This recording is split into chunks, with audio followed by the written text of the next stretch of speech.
1장 12절부터 17절 말씀까지. 왕이 침상에 앉았을 때에 나의 나도 기름이 향기를 뿜어냈구나. 자, 원문을 보면 이렇습니다. 왕이 그의 원탁에 있을 동안에도 나의 감송향이 그 향내를 낸답니다.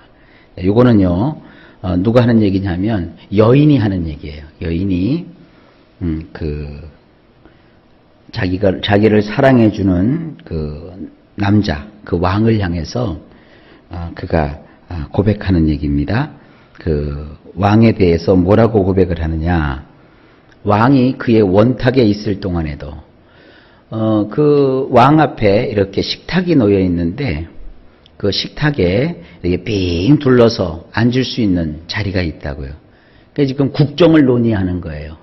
거기에서 그 나라의 장수들이 앉아서 그 나라의 안정을 위해서 연구하고 또 토의하고 머리를 맞대고서 어떻게 이 나라를 튼튼하게 지킬까. 또 여러 우리식으로 얘기하면 대신들을 쭉 앉혀놓고 그 대신들과 함께 국정을 논하는 그런 자리, 그것이 바로 이 원탁입니다. 근데 왕이 그렇게 공무를 집행하는 국정의 그 자리에 사람들과 함께 앉아 있는 동안에도 이 여인과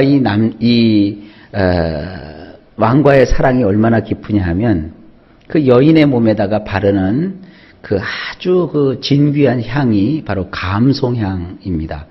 감송향이 뭐냐고 저한테 물어보시면 제가 답변을 할 수가 없어요. 저는 향수에 대해서 전혀 몰라요. 근데 자오지간이 감송향, 듣기도 참 좋지요? 원래 이 감송향을 우리 성경은 오히려 원어 그대로 표현을 했어요. 나도라고 합니다. 나도. 이 나도 향을 그 여인이 몸에 바르고 있는데 이 자기 사랑하는 왕과 함께 지내다 보니까 여인의 그 향이 이 왕에게도 묻어 있다고요. 그러니까 이 왕이요 국정을 논하는 시간 외에는 늘 이 여인과 함께 하는 거예요. 그러니까 그 여인의 향기가 이 왕에게 배어 있는 거예요. 그래서 국정을 논하는 자리에서도 그 왕이 그 여인의 향기를 그대로 갖고서 그 향기가 그 자리에서도 진동하는 거예요. 그런 장면을 여러분 생각해 보면 얼마나 이 여인과 왕의 사랑이 구구절절하고 또 얼마나 그 사랑이 진한지 우리가 느낄 수 있습니다. 주님과 우리의 관계가 그런 거예요. 우리는 주님을 이렇게 극진한 사랑으로 사랑하는 것입니다. 상상은 여러분들이 하시고요. 그 다음 구절로 넘어갈게요. 자, 그러면 13절.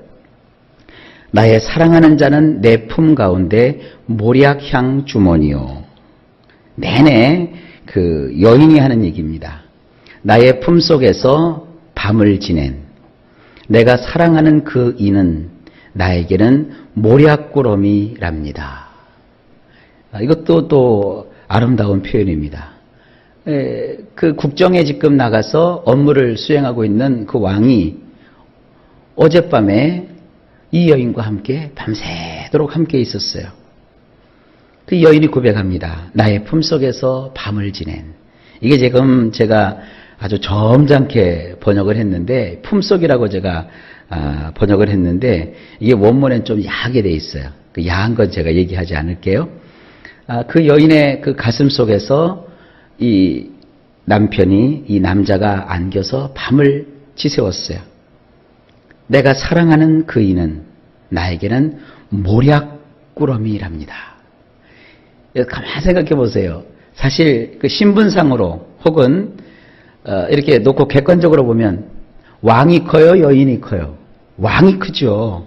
왕이 위대하고 힘도 더 세고, 그리고 여인은 왕 앞에서는 사실 가녀린 소녀랍니다. 아주 연약한 자에 지나잖아요. 근데 여긴 거꾸로 되어 있어요. 그 연약한 여인이지만 그 여인의 품에 이 왕이 안겨 있어요. 그리고 그 여인이 얘기합니다. 그 남자는 비록 왕이지만 나에게 있어서는 내 품에 있을 때는 모략꾸러미에 지나지 않는데, 이 꾸러미라고 하는 것은요, 이게 큰 어떤 자루 부대가 아니라요, 그 여인들이 이렇게 몸에 소지할 수 있을 정도로의 조그만 그 쌈지 주머니라고 하나요? 조그만 그 주머니에 지나지 않는 거예요. 그 주머니에 몰약이라고 하는 그 향나는 그거를 가득 담아 놓은 거예요. 요즘은 화장품이 참 많이 발달했죠. 그래서 향수 같은 거 아침에 한번 뿌리면 그게 하루 종일 가는 그런 향수들이 있잖아요. 근데 옛날 여인들은 그 몸에서 향취를 나게 하기 위해서 몸에 바르기도 하지만 이렇게 몸에 향을 지녀요. 가끔 여러분 그 사극 같은 데 보게 되면 여인들이 향을 몸에 지니고 다니잖아요. 주머니에다가 이렇게 향을 넣고 지나다닐 때마다 그 향이 이렇게 폴폴폴폴폴폴 은근하게 나갈 수 있도록 그런 그 주머니를 갖고 다닌다고요. 그걸 연상하시면 돼요. 그러니까 이 왕은 여인의 품에 있는 모략꾸러미예요. 향이 나는 아주 소중하고 가치 있고, 그 모략꾸러미는 작지만 그걸 가지고 다니는 여인하고 그걸 가지고 다니지 않는 여인하고는 다르죠. 향을 몸에 품고 다니니까 항상 그 여인은 어떤 아름다운 향, 달콤한 향, 좋은 향이 그 여인에게서 늘 풍기죠. 그냥 여인이 그냥 항상 김치 냄새, 그리고 그냥 생선 냄새, 이런 걸 묻히고 다니는 여인하고, 이런 여인들은 되게 뭐예요? 그냥 평범한 주부. 근데 귀인들은 어때요? 귀인들 옆에 무슨 생선 냄새 혹은 그 김치 냄새 그런 게 나나요? 항상 향이 품어 나오죠. 세상에 목동 근처에 한번 어디를 갔는데 거기 이제 은행이 있어요. 그 은행을 잠깐 들었는데 그 은행 옆에는 그 돈 많은 여성들이 와서 이렇게 몸을 관리하는 그런 관리소가 바디케어라고 하나요? 그게 한 두세 개가 있는 것 같아요. 근데 거기 드나드는 이렇게 사람들을 보면요, 다 이렇게 귀비인 같은 사람만 드나드는 것 같아요. 그 문간에다가 관리비가 이렇게 딱 써 있더라고요. 한 달 회원 250만 원이면 한 달 당신의 그 피부를 처녀 피부처럼, 아가씨 피부처럼 관리해 드립니다. 이렇게 써 있어요. 서민들은 한 달 수입이 200도 안 돼요. 근데 그 돈 많은 여인들은 자기 몸 하나 마사지하고 치장하는데 200만 원, 250만 원 드리는 것을 아무렇지도 않게 생각을 해요. 그게 사치일까요? 그건 아니죠. 사치는 아니죠. 자기 자신을 그렇게 아름답게 꾸미는 거죠. 잡티도 제거하고 주름살도 하나도 없게 하고 다 그렇게 자기를 관리하는 거예요. 그런 사람들 몸에서 김치 냄새가 나고 찌개 냄새가 나고 생선 냄새가 나겠어요? 고급 화장품 냄새가 풍겨나가겠죠? 지금 그걸 생각하시면 돼요. 이 여인은 계달의 천막처럼 아주 거칠고 거무틱틱한 여인인데 그 왕을 만남으로 그 왕으로 인해서 여인에게는 항상 왕의 향기가 나는 거예요. 굉장히 중요한 얘기입니다. 예수를 믿는다는 것은 예수님이 우리의 향이에요. 여러분, 예수를 믿는 것은 천박한 게 아닙니다. 예수를 믿는 것은요, 마치 이 계달의 천막과 같은 여인이 솔로몬의 궁궐에 있는 그 울긋불긋 아름다운 휘장을 가문처럼, 또 각종 이름도 알 수 없는 그 진귀한 향으로 자기 몸을 바르고 자기를 관리해서 자기 몸에서 향기가 나듯 예수 그리스도가 우리와 함께 하실 때 우리에게서는 이런 하나님이 주시는 향이 나는 거예요. 그래서 이 향은 인격의 향입니다. 우리의 삶 속에 아주 고와하고 아주 아름답고, 제가 이 시인이 아니기 때문에 이걸 어떻게 표현을 못하겠지만 우리 속에서 이런 향이 나는 거예요. 예수 믿는 사람들은요, 겉을 꾸미고 화장품을 막 바르고 세상 향수를 막 뿌려가지고 그 향기가 나는 자들이 아니라 우리 인격 속에 우리와 함께 하시는 그 거룩한 예수님의 향기가 나야 돼요. 여러분 속에 모략구러미 같은 그 예수님의 그 소중함이 여러분 속에 있다고 저는 믿습니다. 이것이 큰 은혜요 축복입니다. 우리 속에 계신 성령께서 우리로 하여금 이런 예수님의 아름다운 향이 나타나게 할 줄로 믿습니다. 그래서 예수 믿는 분들은요, 젊은 아가씨만 아름다운 게 아니에요. 나이가 들고 육신은 다, 이런 얘기해서 죄송합니다만 다 쭈글쭈글해지고 다 노인이 되어서 볼품 없어지는 것 같아도 아닙니다. 성경에 있잖아요. 우리의 육신은 날로 후패해 가나 우리 속사람은 날로 새롭도다. 이 은혜가 있는 거예요. 여러분, 저도 그렇고 여러분도 그렇고 하나님이신 예수님의 신부로서 우리 몸에 이 예수의 향이 넘쳐나기를 예수님의 이름으로 축복합니다. 자, 그 다음에 14절. 계속 이 여인의 말이 계속돼요. 나의 사랑하는 자는 내게 엔게디 포도원의 고벨화 송이로구나. 원문 이렇습니다. 내가 사랑하는 그이는 나에게는 엔게디 포도원들에 있는 코펠 송이랍니다. 다 어려운 말만 나왔어요. 이 엔게디라고 하는 것은 한 지역인데요.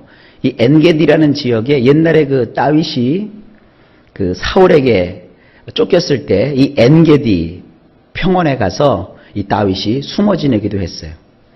이 엔게디라고 하는 이 한적한 어떤 그 지역인데 이곳에 포도원들이 많은가 봐요. 근데 그 엔게디에 있는 포도원들에 이 코펠이라고 하는 어떤 꽃이 있나 봐요. 이 코펠의 그 꽃봉오리가 이렇게 탁 이렇게 있어갖고 이 꽃이 이렇게 막 피어나오기 하려고 하는, 꽃이 피려고 하는, 여러분 집에서 화초 이렇게 키워보다 보면 꽃이 확 필 때는 뭐 너무너무 아름답죠. 그런데 막 꽃이 막 꽃봉오리가 이렇게 맺혀가지고 막 피어나려고 하면 뭘 느껴요? 그 기분에서. 야, 이 꽃이 피면 얼마나 예쁠까? 얼마나 아름다울까? 이 꽃이 활짝 만개하면 그 향이 얼마나 좋을까? 그런 기대감을 가지지 않습니까? 화초 키우면서 화초가 말이죠. 나의 정성에 응답할 때는 꽃이 피는 거예요. 근데 막 그 송이가 막 탁탁 맺혀서 그 송이에서 꽃이 활짝활짝 만개를 하면 얼마나 기쁩니까? 바로 그 여인이 이 왕을 향해서 그렇게 얘기하는 거예요. 내가 사랑하는 그이는 나에게 있어서는 엔게디 포도원에 있는, 비록 시골이지만 사람이 많이 다니지 않고 또 피하여 숨을 수 있는 그러한 한적한 곳이지만 그곳에 있는 이렇게 꽃이 막 만발하게 피려고 하는 이 코펠 송이랍니다. 나의 희망이요, 나의 기쁨이요, 나의 즐거움이요. 이게 누구에 대한 고백이에요? 예수님에 대한 고백이에요. 세상에는 이런 사랑이 없어요. 믿을만 하면 가서 사고치고 기대할 만하면 가서 일 저지르고, 그게 세상 사예요. 여러분, 오늘날 이 땅에서 부부가 되어서 사는 사람들이 얼마나 많은 위기를 겪는 줄 아십니까? 의견이 안 맞고 생각이 맞지 않고 감성이 다르고 감정이 다르고, 그러면서도 그냥 부부니까 살아가는 거고 애들 보고 참고 이렇게 그냥 억지로 살아가는 게 세상에 부부 관계라고 한다면, 예수님과 우리와의 사랑은 그러지 않습니다. 꽃이 만발하고 그 꽃봉오리가 맺혀 있어서 그 희망이 있고 소망이 있고 즐거움이 있는 이런 아름다운 애정의 관계, 사랑의 관계가 우리와 하나님, 특별히 우리와 예수님과의 관계인 걸 아십시오. 여러분, 예수 잘못 믿는 사람은 항상 불평하고 원망해요. 그러나 예수님을 잘 믿는 사람은 비록 삶이 어렵고 힘들다 할지라도, 비록 삶이 엔게디 같이 그렇게 막 거친 곳이라 할지라도 그 속에서 그 포도를 키우는 포도원에서 이렇게 꽃이 만개하기 위해서 봉우리 져 있는 꽃별송이처럼 우리 예수님 안에 있는 우리는 희망을 보고 기쁨을 가지고 그 예수님으로 인하여 즐거운 거예요. 여러분, 예수님이 주시는 이 아름다운 사랑이 넘치실 수 있기를 주의 이름으로 또 한 번 축복합니다. 자, 그 다음에 15절입니다. 이제는 바뀌어요. 이제는 이제 남자가 하는 얘기예요. 내 사랑아, 너는 어여쁘고 어여쁘다. 내 눈이 비둘기 같구나. 원문이 이렇게 되어 있어요. 당신을 보니, 이제 왕이 그 여인을 향해서 하는 얘기예요. 당신을 보니 아름다운 여인, 나의 동반자, 당신을 보니 아름다운 여인, 당신의 두 눈은 비둘기들이라오. 굉장히 이제 아름다운 표현이에요. 이 남자가 이 여인을 보니까 너무 사랑스러운 거예요. 너무 아름다운 거예요. 그리고 그 남자가 이 여인을 지목하여 말합니다. 당신은 나의 동반자요. 당신을 보니 아름다운 여인. 당신의 두 눈은 비둘기라오. 그 비둘기가 요즘은 너무 많아가지고 뭐 비둘기 생포령도 내리고 비둘기에 먹이 주면 벌금 물리고 그러는데 사실이 하얀 그 비둘기의 초롱초롱한 그 눈망울, 이 비둘기는 원래 우리가 볼 때도 평화의 상징이고 좋은 소식을 전하는 그 같은 진귀한 새이기도 한 거예요. 여기서 이 여인에게 비둘기라고 표현한 것은 굉장히 좋은 표현입니다. 이게 이제 우리식으로 하면 이럽니다. 여러분 옛날 우리나라 그 사랑타령에 보면 이렇게 이런 말 있죠. 이리 오너라 내 사랑. 그죠? 이리 보아도 내 사랑. 저리 보아도 내 사랑. 그런 그 우리나라의 전통 가락이 있잖아요. 바로 지금 그런 거예요. 이리 봐도 당신은 아름다운 여인. 저리 봐도 당신은 아름다운 여인. 당신은 나의 동반자. 당신의 눈을 보니까 구구구구구구 사랑을 속삭이는 비둘기들 같고. 이 남자가 완전히 이 여인한테 미쳤어요. 폭 빠졌어요. 우리식으로 하면은 눈에 깍지가 꼈어요. 여러분 예수님은 눈에 깍지가 끼셨어요. 우리를 볼 때 이리 봐도 내 사랑, 저리 봐도 내 사랑. 우리 예수님이 저를 볼 때도 제가 볼 때는 뭐 사랑스러운 게 뭐가 있겠습니까? 거무틱틱한 놈이. 근데 주님은 나를 신부로 보면서 장귀야 이리 봐도 내 사랑 저리 봐도 내 사랑. 남자한테 하니까 좀 웃기네요. 여러분 주님이 여러분을 그렇게 보신다니까요. 여기도 예쁘고 저기도 예쁘고 주님이 여러분을 그렇게 사랑하십니다. 믿으세요. 이 환상 속에 푹 빠지세요. 눈을 감고 기도할 때마다 나를 이렇게 사랑하시는 주님을 여러분 기억하십시오. 그 주님의 사랑을 느끼면 세상을 이길 수 있습니다. 그 주님의 사랑을 느끼면 여러분 세상에 거칠 것이 없습니다. 그 주님의 사랑을 확신하면 여러분들은 이 세상을 살아가는 동안에 곤고에 빠질 필요도 없고 불안에 떨 필요도 없습니다. 이 주님을 만나는 우리 모두가 되시기를 바랍니다. 16절입니다. 이제 또 남자가 그러니까 여자도 이제 반응을 해야죠. 이제 또 여자의 말입니다. 16절. 나의 사랑하는 자야 너는 어여쁘고 화창하다. 우리의 침상은 푸르고. 이건 여자가 남자한테 하는 소리예요. 당신을 보니 이게 잘못했네요. 당신이 보니 아름다운 낭군. 나의 사랑 또한 나의 달콤함. 우리의 침대 역시 화려합니다. 당신을 보니 여자가 이제 남자를 보는 거예요. 당신을 보니 아름다운 나의 낭군. 나의 남자. 나의 사랑, 나의 달콤함. 이 달콤함을 영어에서는 sweetheart이라고 해요. sweetheart. 나의 달콤함. 우리의 침대 역시 화려하지 않습니까? 이 여인이 이 남자를 이렇게 또 아름답게 표현을 해요. 자, 마지막으로 이 17절입니다. 그러니까 또 남자가 또 여자한테 얘기를 해요. 우리 집은 백향목들보 잣나무 석가래 로구나. 자, 원문이 이렇습니다. 남자가 이 여인에게 또 얘기합니다. 우리의 집의 들보는, 오늘 이렇게 발음을 이렇게 헷갈리게 하나요, 제가요? 우리 집의 들보들은 백향목들이고, 우리의 석가래들은 소나무들이라네. 여러분, 이 집이라는 거 있죠? 집은요, 이 남성입니다, 남성. 들보는 뭐냐? 여성입니다. 잘 이 집의 구조를 보면 집에는 남자만 있으면 되는 거 아니에요. 남자가 다 이 큰 집이 되고 그 집을 든든히 세우는 이 들보가 있죠. 집 들보들이 여러 개 있다고요. 그 집의 들보들은 또 여성이에요. 근데 이것이 뭐냐? 백향목들이래요. 백향목은요 건축자재 가운데 최고로 좋은 극상품의 나무가 바로 백향목입니다. 백향목은요 향기가 좋고 벌레가 솔지 않고 아주 집을 견고하고 튼튼하게 짓고 휘어짐이 없는 나무예요. 이것보다 좋은 이 건축자재가 없어요. 오늘날도요, 뭐 몇 억짜리 가구, 뭐 앤틱 스타일의 가구들을 보면은 우리는 뭐 가구집에 가면 뭐 싼 건 뭐 돈 10만 원도 안 되는 가구부터 시작하여서 조금 비싸다 그러면 한 1, 200만 원짜리 쓰는데 이 앤틱계 계통의 가구는요, 보통 뭐 1,000만 원, 2,000만 원, 비싼 건 막 몇 억씩 해요.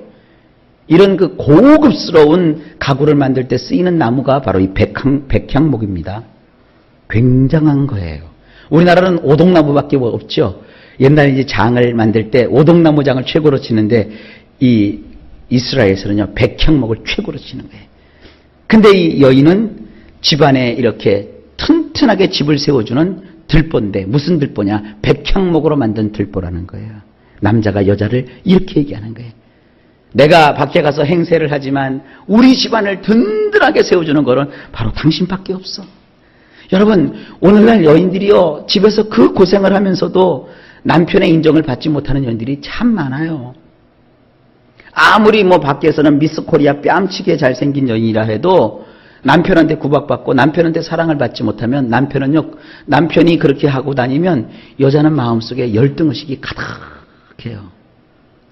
아무리 어떤 사람이 나를 칭찬해주고 아름답다고 하고 예쁘다고 해도 내 남편에게 듣는 칭찬 한마디만 못한 거예요. 여인은 거기서 행복을 느끼는 거예요. 근데 남편이 그 역할을 못해주니까 여인이 자꾸 어떻게 돼요? 겉돌게 되고 마음에 우울하게 되고 괴로워하는 거 아니겠습니까? 여인이 아무리 못나고 그야말로 꼬다는 보리자루처럼 막 생겼다고 해도 그 남편이 그 여인만을 사랑하고 그 여인을 위해주고 당신이 최고라고 인정을 해주면 그 여인은요, 화창한 봄날처럼 인생이 활짝 피고 마음에 행복함이 있는 거예요. 근데 이 세상에서 여러분, 그런 사랑을 받으면 좋겠지만 그런 사랑을 못 받으면 세상 끝나는 건가요? 아니에요. 그럼 혼자 사는 여인들은 어떻게 살으라고요? 예수님이 계시잖아요. 그분이 우리를 이렇게 인정해 주세요. 누가 뭐래도 예수님 앞에서는 여러분들은 여러분의 집을 든든하게 지탱해 주는 백향목으로 만들어진 들보들이에요. 아멘? 여러분이 무너지고 여러분이 쓰러지면 안 되는 거예요. 그 다음에 우리의 석가래들은 소나무들이라네. 이 소나무는요, 이 건축자재로도 쓰일 때 우리의 소나무만 조금 다르지만 제가 무슨 그 이스라엘 현장에 가본 적도 없고 이 건축이나 나무의 전공자는 아니기 때문에 그냥 글자만 보고 말씀을 드리는 겁니다. 이 소나무는 사시사철 푸르러요. 이게 상록수라고요. 늘 푸르름. 이 얼마나 대단한 것입니까? 집에 석가래가 있는데 이 석가래들은 또 소나무들로 만들어졌어요. 그 집에 가면 늘 푸르름이 있고 소나무에서 나오는 그 은은한 향기, 온 가정에 악취가 나지 않죠? 솔잎 향기가 은은히 배어 있으니 얼마나 신선하고 좋아요. 바로 이 남자가 이 여인에게 그렇게 칭찬을 해주고 이 여인의 가치를 높여주는 겁니다. 대개 동양도 그렇고 서양도 그렇고 여성이 하는 일은 별로 티가 안 나요. 평상시에는. 근데 언제 티가 나요? 여자가 이제 친정집 가거나 집을 오래 피면 집안에 티가 나요. 빨래가 쌓이기 시작하죠? 뭐 남자들이 잘한다고 해도요, 그거 어딘지 어설퍼요. 설거지통에 설거지거리가 잔뜩 있게 되죠? 뭔가 집의 구석구석 먼지가 끼고 거미줄이 생기죠. 근데 여자들이 있으면 그런 것이 없어요. 깨끗하고 청결하고 그래요. 그러니까 보통 사람들은 여인의 그 존재 가치를 잘 몰라요. 그러다가 없으면 금방 티가 나요. 바로 그런 거예요. 이 왕이지만 왕에게 있어서 이 여인은 들보와 같고 석가래와 같아요. 집이 있는데 들보가 빠지고 석가래가 무너지게 되면 그 집은요, 설 수가 없는 거예요. 여인은 그러한 존재이듯이 하나님이 우리를 그런 존재로 여겨주시는 거예요. 빛도 없이 이름도 없이 우리도 겸손하게 우리를 사랑하는 예수님을 섬기며 우리의 사명을 다 감당하는 늘 푸른 소나무처럼 벌레 먹지 않고 휘어지지 않고 그리고 삭지 않는 백향목처럼 우리 한결같은 마음으로 우리의 애인, 나의 영원한 남자, 나의 영원한 신랑 되신 우리 예수님 위해서 한번 작심하고 멋지게 신앙생활 합시다. 신앙생활 하면서 이리 삐뚤 저리 삐뚤 그건 뒤틀어진 나무예요. 일편단심 주님 향하여 주님을 영화롭게 해드리는 이런 삶을 삶으로 우리 사랑 영원한 주님과의 교제를 누리시기를 우리 주 예수님의 이름으로 간절히 축복합니다.